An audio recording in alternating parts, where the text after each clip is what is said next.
Hey all welcome to aari craft waves. Ganesh Chaturthi వస్తుంది కదా, so సింపుల్గా డెకరేషన్ చేద్దామని చెప్పి పేపర్ ఫ్లవర్స్ అయితే చేస్తున్నా. సో దానికోసం అయితే ఫస్ట్ ఒక కలర్వి 4 కలర్ పేపర్స్ తీసుకుంటున్నా. సో ఇలా చూపించినట్టయితే ఫోల్డ్ చేసేసుకోండి. సో అందులో 3 కలర్ పేపర్స్ సేమ్ ఇలానే ఫోల్డింగ్ చేసుకోవాలి. సేమ్ ఇలానే 3 కలర్ పేపర్స్ ఫోల్డ్ చేసుకున్నాక అన్ని ఓపెన్ చేసి పెట్టుకోండి. ఇందులో ఒక కలర్ పేపర్ని హాఫ్ కట్ చేసుకుంటున్నా. హాఫ్ కట్ చేసుకున్నాక ఇటు టూ మీన్స్ మనకి ఆల్మోస్ట్ ఒక్క పేపర్లో 6 పెటల్స్ రావాలి. సో అందుకనే హాఫ్ డివైడ్ చేసి అందులో ఇందులో 2 పెట్టుకున్నా. సో టోటల్ 6 పెటల్స్ వస్తాయి. ఫస్ట్ లేయర్కి 6 పెటల్స్, సెకండ్ లేయర్కి 6 పెటల్స్, థర్డ్ లేయర్కి 8 పెటల్స్.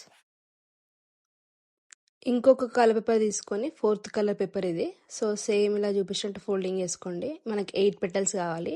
ఇందులో కూడా 2 లేయర్స్ ఉంటాయి. సో ఫస్ట్ అయితే సింపుల్గా ఇలా డ్రా చేసుకోవాలి.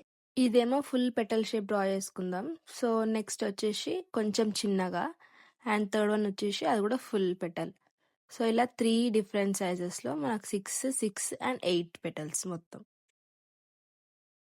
నెక్స్ట్ వీటిని ఎగ్జాక్ట్ షేప్లో కట్ చేసుకున్నాక మిడిల్లో ఇలా ఒక కట్ పెట్టుకోండి అన్నిటికీ. ఫస్ట్ ఒక్కొక్క లేయర్ సపరేట్ చేసుకుందాం.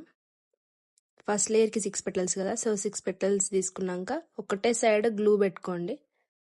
పెట్టుకున్నాక ఇలా చూపిస్తున్నట్టు జస్ట్ ఇలా ఫోల్డ్ చేసి స్టిక్ చేసుకోండి. సో దట్ అది ఎంబోస్ ఎఫెక్ట్ లాగా వస్తుంది. సేమ్ ఇదే ప్రొసీజర్లో అన్ని పెటల్స్ని చేసుకోవాలి. నెక్స్ట్ నేను సన్న బ్రష్ తీసుకున్నా, సో దట్ ఇలా రోల్ చేసుకోవడానికి కంప్లీట్ ఫ్లవర్ పెటల్ లుక్ కోసం. సో అన్ని పెటల్స్కి ఇలానే రోల్ చేసుకోవాలి. నెక్స్ట్ అన్ని పెటల్స్ అలా రోల్ చేసుకున్నాక నేనైతే పెళ్లి పత్రికలో ఇలా 5 సెంటీమీటర్స్ రేడియస్ది సర్కిల్ తీసుకున్నా. అది కట్ చేసుకొని మనకి ఇది బేస్, సో గ్లూ అప్లై చేసుకోవాలి ఇలా సర్కిల్గా. అప్లై చేసుకున్నాక ఒక్కొక్క పెటల్ తీసుకొని చూపిస్తున్నట్టు ఒక్కొక్క పెటల్ అడ్జస్ట్ చేసుకుంటూ రౌండ్ పెట్టండి. సో ఇది ఫస్ట్ లేయర్ కదా, మనకి ఫస్ట్ లేయర్కి 6 పెటల్స్.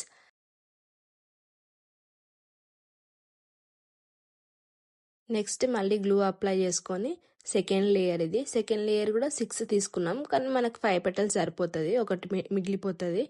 సో 2 పెటల్స్కి మధ్యలో ఒక పెటల్ పెట్టుకోండి, సో దట్ ఫ్లవర్ ఎఫెక్ట్ రావాలి కదా.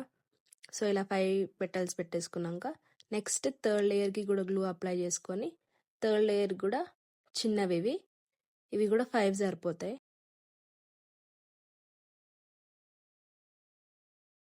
నెక్స్ట్ ఇంకొక 4th లేయర్, మనం 8 పెటల్స్ తీసుకున్నాం కదా, సో 5 + 3 8, మిడిల్లో 3 పెట్టేసుకోవచ్చు. సో ఇలా కంప్లీట్ అయిపోయింది. సో మిడిల్లో స్పేస్ ఉంది కాబట్టి సో దానికోసం ఎల్లో కలర్ పేపర్ తీసుకుంటున్నా. సేమ్ ఇలా ఫోల్డ్ చేసుకోండి అండ్ చిన్న చిన్న సన్నవి స్ట్రిప్స్ ఇలా కట్ చేసుకొని రోల్ చేసుకొని మిడిల్లో పెట్టేసుకుంటే అయిపోతుంది.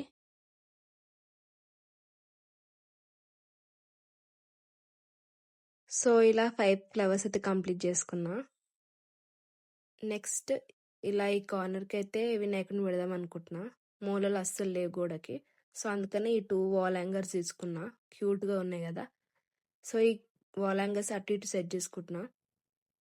థ్రెడ్ని కూడా టై చేసేసుకుంటున్నా. టై చేసుకున్నాక ఇలా వైట్ క్లాత్ సెట్ చేసుకొని ఫ్లవర్స్ని అయితే స్టిక్ చేసుకుంటున్నా. ఫ్లవర్స్ అయితే డబుల్ టేప్తో స్టిక్ చేసుకున్నా.